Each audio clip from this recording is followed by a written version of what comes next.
सुप्रभात आप सभी को। मैं अजका जैनब कक्षा 5वीं की छात्रा हूँ। आज मैं आप लोगों के सामने हिमा दास की कहानी प्रस्तुत करने जा रही हूँ। उद्देश्य, दृढ़ निश्चय, सच्ची लगन और कड़ी मेहनत से हम हर बाधा पर जीत हासिल कर अपने सपनों को साकार कर सकते हैं। प्रतिभा किसी पहचान की मोहताज नहीं होती, जरूरत है तो ऐसी जौहरी की जो उसे पहचान कर मांझ कर इस दुनिया के सामने ला सके। हिमा दास की जन्म 9 जनवरी 2000 को असम के नौगांव के एक छोटे से गांव डिंग में साधारण से परिवार में हुआ था। उनके पिता चावल की खेती कर अपने परिवार का गुजारा किया करते थे।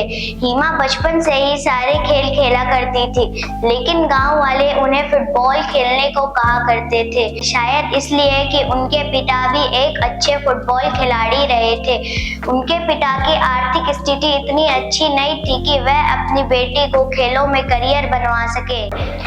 ना हिमा ने और ना परिवार के किसी सदस्य ने एथलेटिक्स को कभी तवज्जो दी। हिमा गांव के ही स्कूल के बिना घास वाले मैदान पर लड़के लड़कियों के साथ फुटबॉल खेला करती थी।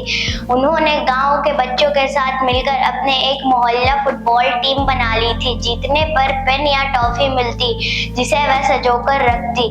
इसके बाद हिमा जिला स्तर पर फुटबॉल खेलने गई, जहां उन्हें इनाम 100 या 200 रुपए मिलने लगे। यह हिमा के लिए बहुत बड़ी राशि थी। हिमा चाहती थी कि उन्हें भी नेशनल फुटबॉल टीम में खेलने का मौका मिले। एक दिन जिला स्तरीय फुटबॉल टूर्नामेंट के दौरान उनके व्यायाम टीचर ने उन्हें दौड़ते देखा। उन्हें लगा कि यह लड़की बहुत तेज दौड़ती है, इसलिए उन्होंने हिमा को धावक बनने की सलाह दी। तब से हिमा ने फुटबॉल को अलविदा कहकर कदम एथलेटिक्स के ओर बढ़ाए। कुछ महीने मिट्टी के टर्फ पर अभ्यास करने के बाद हिमा राज्य स्तरीय प्रतियोगिता में न सिर्फ 100 मीटर स्पर्धा में भाग लिया बल्कि कांस्य पदक भी जीता।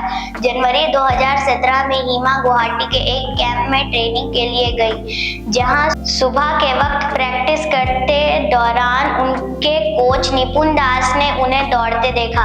उन्हें लगा कि यह लड़की कमाल की धाविका है, अगर मौका मिला तो यह पूरी दुनिया जीत लेगी। फिर क्या था, उन्होंने हिमा को ट्रेनिंग देने की ठान ली। हिमा के पिता बेटी को ट्रेनिंग दिलाने के लिए तो तैयार थे, लेकिन समस्या खर्च की थी। उन्होंने कोच निपुण दास से कहा कि वह बेटी के बाहर रहने और खाने पीने का खर्च नहीं उठा सकते, लेकिन कोच निपुण दास को तो हिमा में असम संभावनाएं दिख रही थी। वह चाहते थे कि देश को एक बेहतरीन खिलाड़ी मिले। फिर क्या था, उन्होंने ही सारा खर्च उठाने का निश्चय ले लिया और हिमा को गुवाहाटी ट्रेनिंग सेंटर ले आए। अब वक्त था कड़ी ट्रेनिंग का।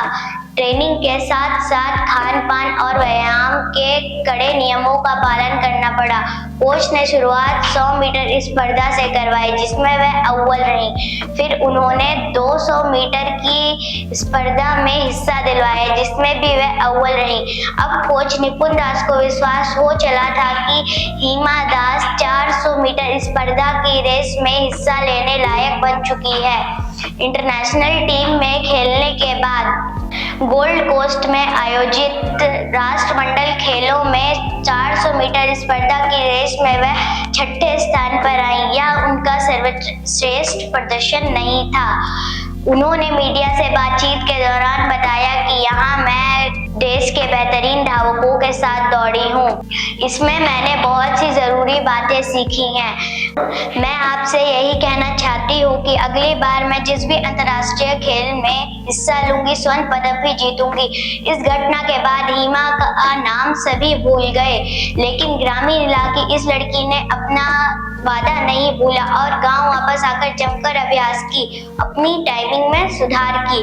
और अब आया वह क्षण जब हिमा ने न सिर्फ स्वर्ण पदक जीता बल्कि खेल प्रेमियों की पुरानी हसरत पूरी कर दी और देशवासियों की आंख का तारा बन गई। जैसे ही वह जीती, मिल्खा सिंह भावुक हो गए और बातचीत के दौरान उन्होंने बताया कि जैसे ही वह जीती, मैं खुशी से उछल पड़ा और मेरे मुंह से निकला, जीता रहे मेरे पुत्र, तूने देश का नाम रोशन कर दिया।